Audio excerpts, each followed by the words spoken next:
Dear students, നമസ്കാരം. എല്ലാവർക്കും online learning എന്ന യൂട്യൂബ് ചാനലിലേക്ക് സ്വാഗതം. +1 എക്കണോമിക്സിലെ അധ്യായമാണ് ഈ വീഡിയോയിൽ ഉൾപ്പെടുത്തിയിട്ടുള്ളത്. ഈ ചാനൽ അപ്ലോഡ് ചെയ്യുന്ന എല്ലാ വീഡിയോകളും നിങ്ങൾക്ക് ഉടൻ തന്നെ ലഭിക്കുവാൻ ഈ വീഡിയോയുടെ താഴെ കാണുന്ന സബ്സ്ക്രൈബ് ബട്ടൺ പ്രസ് ചെയ്യുന്നതോടൊപ്പം തൊട്ടടുത്ത് കാണുന്ന ബെൽ ഐക്കൺ കൂടി പ്രസ് ചെയ്യുക. ഡിയർ സ്റ്റുഡൻസ്, +1 എക്കണോമിക്സിൻ്റെ ഒന്നാമത്തെ ചാപ്റ്ററിൻ്റെ 2ാം പാർട്ടാണ് ഈ വീഡിയോയിൽ ഉൾപ്പെടുത്തിയിരിക്കുന്നത്. ഇതിനു മുമ്പത്തെ വീഡിയോയിൽ നമുക്കറിയാം, നമ്മൾ ബ്രിട്ടീഷ് കാലഘട്ടത്തെ കാർഷിക മേഖല, ഇൻഡസ്ട്രിയൽ മേഖല, വിദേശ വ്യാപാരം, ഫോറിൻ ട്രേഡ് എന്നിവയാണ് ചർച്ച ചെയ്തത്. ഇവിടെ ഡെമോഗ്രാഫിക് കണ്ടീഷൻ, ജനസംഖ്യാസ്ഥിതി ബ്രിട്ടീഷ് കാലഘട്ടത്തിൽ എങ്ങനെയാണെന്ന് നോക്കാം. India's first census was carried out in 1881. Then subsequently after every 10 years. ഇന്ത്യയിലെ ആദ്യത്തെ സെൻസസ് തുടങ്ങുന്നത് 1881 അതിനുശേഷം ഓരോ 10 വർഷം കഴിയുമ്പോഴും ഇന്ത്യയിൽ സെൻസസ് നടന്നു പോരുന്നുണ്ട്. അവസാനത്തെ സെൻസസ് നടന്നത് 2011, അത് 15th സെൻസസ് ആയിരുന്നു. ഇനി നമുക്ക് 2021 അടുത്ത സെൻസസ് നടക്കേണ്ടത്. ഈ സെൻസസ് എന്ന് പറയുന്നത്, census of India provides a very comprehensive data on various demographic indicators of our nation. നമ്മുടെ രാജ്യത്തിൻ്റെ വേരിയസ് ഇൻഡിക്കേറ്റേഴ്സ്, ഡെമോഗ്രാഫിക് ആയിട്ടുള്ള, ജനസംഖ്യാപരമായിട്ടുള്ള വേരിയസ് വ്യത്യസ്തപരമായിട്ടുള്ള സൂചകങ്ങൾ ഉൾപ്പെടുത്തിയ ഒരു കോംപ്രഹെൻസീവ് സമഗ്രമായിട്ടുള്ള ഒരു ഡാറ്റ കളക്ഷനാണ് സെൻസസ് എന്നറിയപ്പെടുന്നത്. India was in the first stage of demographic transition till 1921 and the second stage of demographic transition began thereafter. This year 1921 is known as Year of the Great Divide in Indian history of Indian demography. India 1921 വരെ first stage of demographic transition ആയിരുന്നു. അതായത് ജനസംഖ്യാ പരിവർത്തന സ്റ്റേജിൻ്റെ 1ാം ഘട്ടത്തിലായിരുന്നു. ജനസംഖ്യാ പരിവർത്തന ഘട്ടം എന്ന് പറയുന്നത് 4 ഘട്ടങ്ങളായിട്ട് ജനസംഖ്യയെ തരംതിരിച്ചിട്ടുണ്ട്, അതിൻ്റെ പരിവർത്തന ഘട്ടത്തെ. അപ്പോൾ 1921 വരെ ഇന്ത്യ അതിൻ്റെ 1ാം ഘട്ടത്തിലായിരുന്നു. അതിനുശേഷം 2ാം ഘട്ടത്തിലേക്ക് പ്രവേശിച്ചു.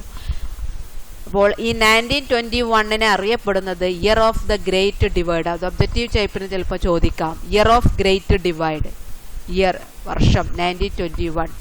അതിന് കാരണം ഗ്രേറ്റ് ഡിവൈഡ് സെക്കൻഡ് സ്റ്റേജ് എന്ന് പറയുന്നത്, ഫസ്റ്റ് സ്റ്റേജ് എന്ന് പറയുന്നത് when death rate started to decline and subsequently the population growth rate has accelerated.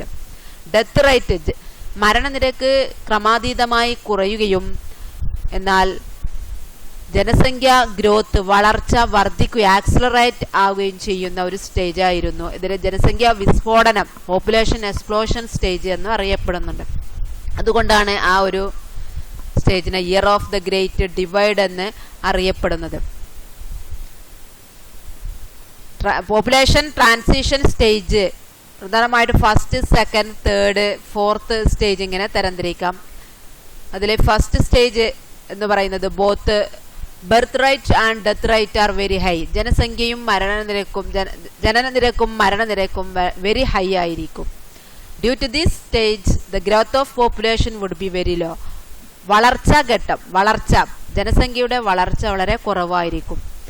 The economy will be underdeveloped and will be agrarian. ആ ഒരു കാലഘട്ടം എന്ന് പറയുന്നത് അണ്ടർ ഡെവലപ്ഡ് എക്കോണമിയും കാർഷിക വൃത്തിയിൽ ഏർപ്പെട്ടിരിക്കുന്ന എക്കോണമി ആയിരിക്കും. ദെൻ സെക്കൻഡ് സ്റ്റേജ് എന്ന് പറയുമ്പോൾ birth rate is high, death rate is low. Birth rate കൂടുതലും മരണനിരക്ക് കുറയുകയും ചെയ്യുന്ന ഒരു സ്റ്റേജാണ് സെക്കൻഡ് സ്റ്റേജ് എന്ന് പറയുന്നത്.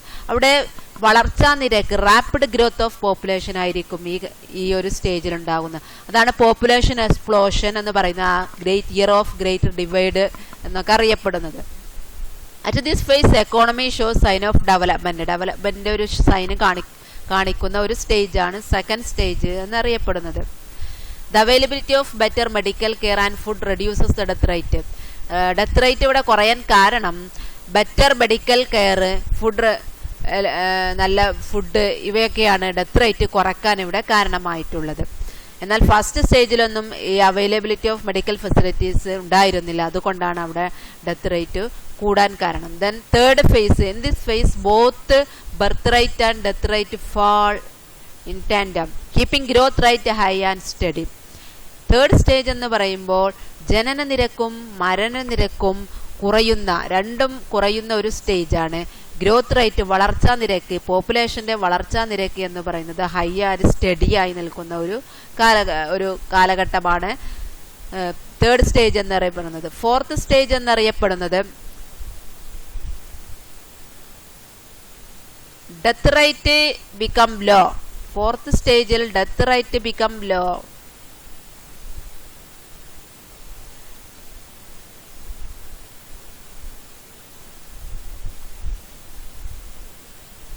Death rate becomes low and stagnates, but birth rate continues to fall.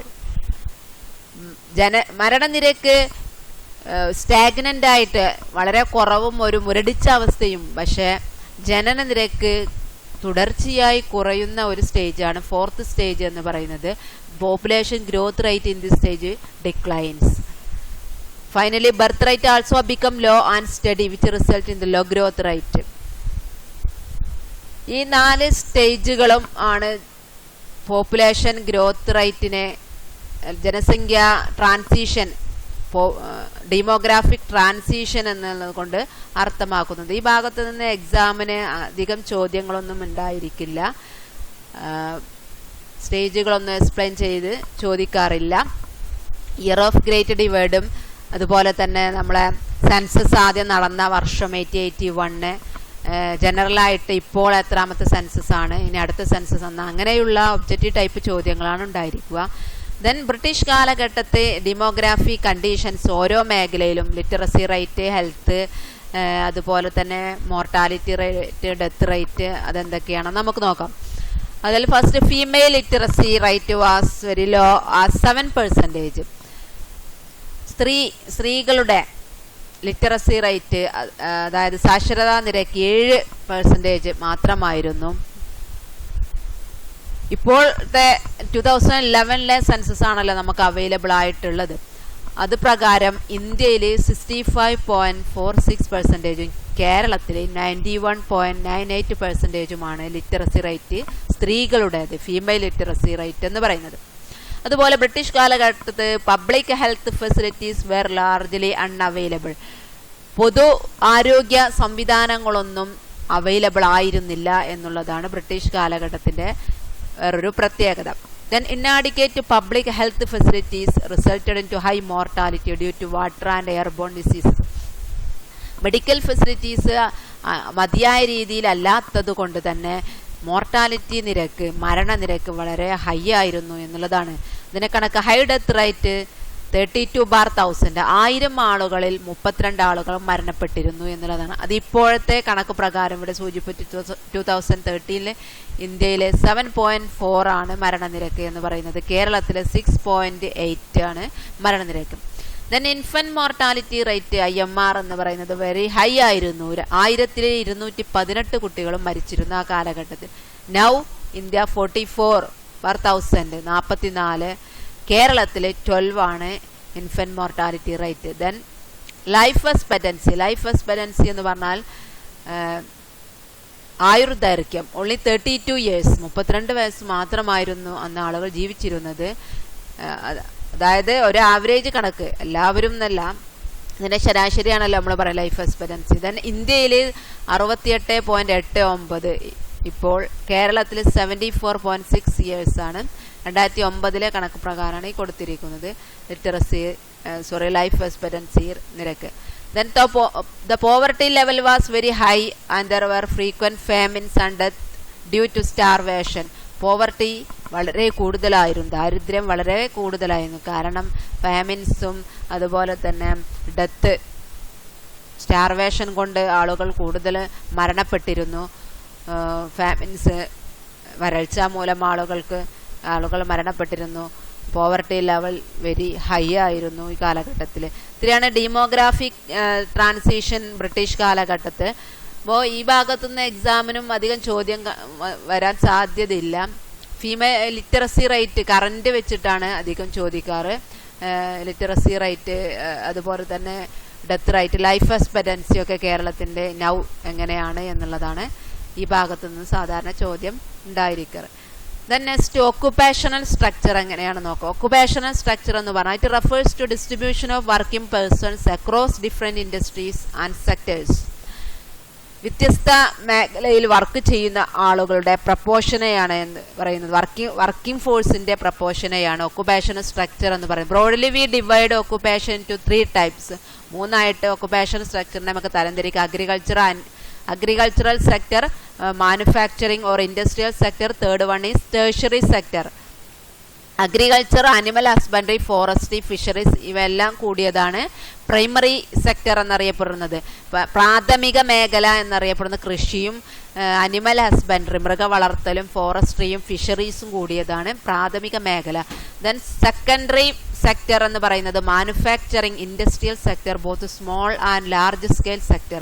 അതായത് ചെറുകിട വൻകിട വ്യവസായങ്ങൾ അടങ്ങിയതാണ് മാനുഫാക്ചറിങ് അല്ലെങ്കിൽ സെക്കൻഡറി ദ്വിതീയ മേഖല എന്നറിയപ്പെടുന്നത്. എന്നാൽ ടേഴ്സറി സെക്ടർ എന്നറിയപ്പെടുന്നത് തൃതീയ മേഖല transport, communication, banking, financial services etcetera ഇവ ഉൾപ്പെട്ടതാണ്. അതായത് സർവീസസുകളെല്ലാം ഉൾപ്പെടുന്നത് ടേഴ്സറി സെക്ടറിലാണ് എന്നുള്ളതാണ്. അപ്പോൾ ബ്രിട്ടീഷ് കാലഘട്ടത്തിൽ എങ്ങനെയായിരുന്നു ഈ നമ്മുടെ സെക്ടറൽ ഡിസ്ട്രിബ്യൂഷൻ, ഒക്കുപേഷണൽ സെക്ടറിൻ്റെ സംഭാവന എങ്ങനെയാണെന്ന് നമുക്ക് ടേബിളിൽ നോക്കാം. ഒരു സ്റ്റേബിൾ ആയിരുന്നു ബ്രിട്ടീഷ് കാലഘട്ടത്തിൽ എന്നുള്ളതാണ്. അഗ്രികൾച്ചറൽ സെക്ടറിൽ 70 to 75% വർക്ക് ഫോഴ്സാണ് ജോലി ചെയ്തിരുന്നത്. എന്നാൽ 1991 62 ആളുകളാണ്. 2012-13 കണക്ക് പ്രകാരം 49 ആളുകളാണ് വർക്കിംഗ് ഫോഴ്സ് അഗ്രികൾച്ചറൽ സെക്ടറിൽ ജോലി ചെയ്യുന്നത്. അപ്പോൾ ഇവിടെ കാർഷിക മേഖലയിൽ ജോലി ചെയ്യുന്ന ആളുകളുടെ അളവ് കുറയുകയാണ് ചെയ്യുന്നത്.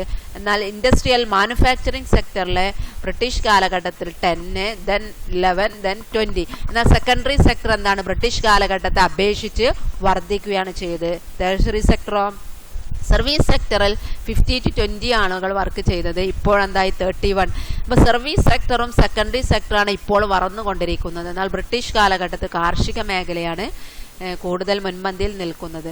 അന്ന് ആളുകൾ കൂടുതലും കാർഷിക വൃത്തിയിൽ ഏർപ്പെട്ടിരുന്നു. ലൈവ്ലിഹുഡ് തന്നെ അഗ്രികൾച്ചർ ആയിരുന്നു എന്നാണല്ലോ. ഇപ്പോൾ മാനുഫാക്ചറിങ് സർവീസ് സെക്ടറിലേക്ക് ആളുകൾ മാറി എന്നുള്ളതാണ്.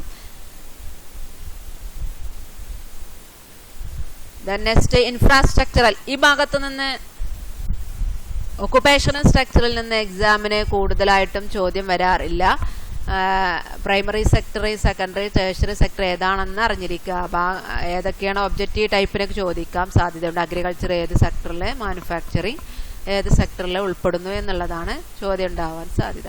ദെൻ ഇൻഫ്രാസ്ട്രക്ചർ, ഇതാണ് ഏറ്റവും ഇമ്പോർട്ടൻ്റ് ആയിട്ട് കൂടുതൽ തവണ എക്സാമിന് ചോദിച്ചിട്ടുള്ള ഭാഗമാണ് infrastructure during the British period. എന്താണ് ഇൻഫ്രാസ്ട്രക്ചർ? അടിസ്ഥാന സൗകര്യം.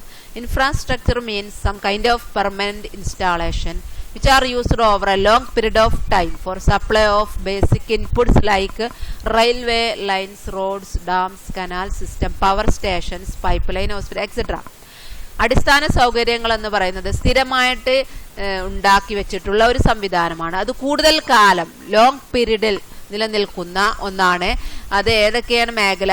ബേസിക് ഇൻപുട്ടുകളായിട്ടുള്ള റെയിൽവേ ലൈൻ, റോഡ്, ഡാം തുടങ്ങിയ കാര്യങ്ങളെയാണ് നമ്മൾ എന്ത് പറയുന്നത്, ഇൻസ്റ്റിറ്റ്യൂഷൻസുകൾ, ഹോസ്പിറ്റൽസ്, ഇതൊക്കെയാണ് ഇൻഫ്രാസ്ട്രക്ചർ എന്ന് നമ്മൾ ഉൾപ്പെടുത്തിയിരിക്കുന്നത്.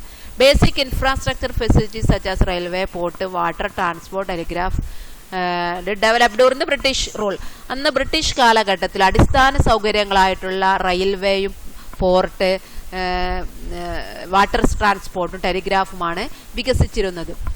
നമുക്കറിയാം ബ്രിട്ടീഷുകാരാണല്ലോ ഇന്ത്യയിൽ റെയിൽവേ തന്നെ കൊണ്ടുവന്നത്. അപ്പോൾ റെയിൽവേ മേഖലയിൽ ബ്രിട്ടീഷ് ഇൻട്രൊഡ്യൂസ്ഡ് റെയിൽവേ ഇൻ 1850 1850 ബ്രിട്ടീഷുകാർ ഇന്ത്യയിൽ റെയിൽവേ ഇൻട്രൊഡ്യൂസ് ചെയ്തു.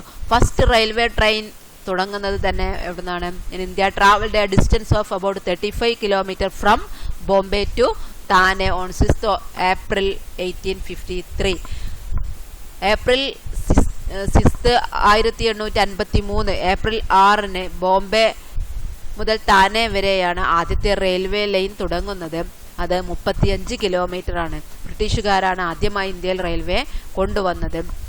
അപ്പോൾ എന്തൊക്കെയാണ് റെയിൽവേ ഇൻട്രൊഡ്യൂസ് ചെയ്യാനുള്ള മെയിൻ കാരണം, അതിൻ്റെ കോൺസിക്വൻസസ്, അനന്തഫലങ്ങൾ റെയിൽവേ കൊണ്ടുവന്നതുകൊണ്ട് ഗുണങ്ങൾ എന്തൊക്കെയാണ് എന്നുള്ളതാണ്. It enabled the people to go for long distance and thereby break the geographical and cultural barriers. ജനങ്ങളെ ലോങ് ഡിസ്റ്റൻസിലേക്ക് എത്തിക്കാൻ, അതും പ്രകാരം ജോഗ്രാഫിക്കലായിട്ടും കൾച്ചറലായിട്ടുള്ള ബാരിയേഴ്സ് ബ്രേക്ക് ചെയ്യാനും ഈ റെയിൽവേ വന്നതുകൊണ്ട് കാരണമായി, അത് ഹെൽപ്പ് ചെയ്തു. Second one, it strengthen commercialisation of Indian agriculture. Indian കാർഷിക മേഖലയെ വാണിജ്യവൽക്കരിക്കുക. നമ്മൾ നേരത്തെ ആദ്യത്തെ വീഡിയോയിലൊക്കെ പ്രതിപാദിച്ചിട്ടുള്ളതാണ്. അഗ്രികൾച്ചറൽ ഭാഗത്ത് പറഞ്ഞതാണ് കൊമേഴ്ഷ്യലൈസേഷൻ, വാണിജ്യവൽക്കരണം. എന്താണ് കൊമേഴ്ഷ്യലൈസേഷൻ ഓഫ് അഗ്രികൾച്ചർ? ജനങ്ങൾ ക്യാഷ് ക്രോപ്സിലേക്ക് മാറി, ഫുഡ് ക്രോപ്സിൽ നിന്ന് ക്യാഷ് ക്രോപ്സിലേക്ക് മാറി. അപ്പോൾ ഇങ്ങനെ കൊമേഴ്ഷ്യലൈസേഷൻ നടത്താൻ ഇത് കാരണമായി റെയിൽവേ കൊണ്ടുവന്നത്. ഇത് adversely affect self sufficiency of വില്ലേജിന്റെ സെൽഫ് സഫിഷ്യൻസി ദോഷകരമായിട്ടാണ് ഇത് ബാധിച്ചത്. കാരണം ഫുഡ് പ്രൊഡ്യൂസ് ചെയ്യുന്നതിന് പകരം ഇവർ വിദേശത്തേക്ക് കയറ്റുമതി ചെയ്യാനുള്ള ക്യാഷ് ക്രോപ്സുകൾ പ്രൊഡ്യൂസ് ചെയ്യാൻ ഇത് കാരണമായി. Then third one, railway connected production centres with market which helped the growth of trade. ഈ റെയിൽവേ ലൈൻ ഉൽപാദന സെന്റേഴ്സിനെ കമ്പോളവുമായിട്ട് കണക്ട് ചെയ്യാൻ സഹായിച്ചു. അതിലൂടെ വ്യാപാരം വളരാൻ കാരണമായി എന്നുള്ളതാണ്. Fourth one is the volume of India's export expanded, but the major portion of its benefit were pocketed by the British. ഗുണവുമുണ്ട് ദോഷവുമുണ്ട്. ഇന്ത്യയിലെ എക്സ്പോർട്ടിന്റെ വ്യാപ്തി വർദ്ധിക്കുകയും, പക്ഷേ വ്യാപ്തി വർദ്ധിച്ചതുകൊണ്ട് അതിൽ നിന്ന് ലഭിക്കുന്ന ബെനിഫിറ്റ് എല്ലാം ആരുടെ പോക്കറ്റിലേക്കായി? ബ്രിട്ടീഷേഴ്സിന്റെ പോക്കറ്റിലേക്കാണ് വന്നത്. അപ്പോൾ ഈ ഭാഗത്ത് വെരി ഇമ്പോർട്ടൻ്റ് ആണ്. ഇൻഫ്രാസ്ട്രക്ചറൽ മേഖലയിൽ നിന്ന് ചോദിക്കാറുണ്ട്. ബ്രിട്ടീഷ് കാലഘട്ടത്തിൽ അടിസ്ഥാന സൗകര്യ വികസനത്തിൽ അവരുടെ പങ്ക് എന്താണ്, അതിൻ്റെ ബെനിഫിറ്റ് എന്താണ്, അവർ അടിസ്ഥാന സൗകര്യം കൊണ്ടുവന്നതുകൊണ്ട് ഇന്ത്യക്കാർക്ക് വല്ല ദോഷവുമുണ്ടോ എന്നൊക്കെ ചോദിക്കാറുണ്ട്. നോക്കാം നമുക്ക് ആ ഭാഗത്തു നിന്ന് എന്ത് ചോദ്യമാണ് ചോദിച്ചത് എന്നുള്ളത് നോക്കാം.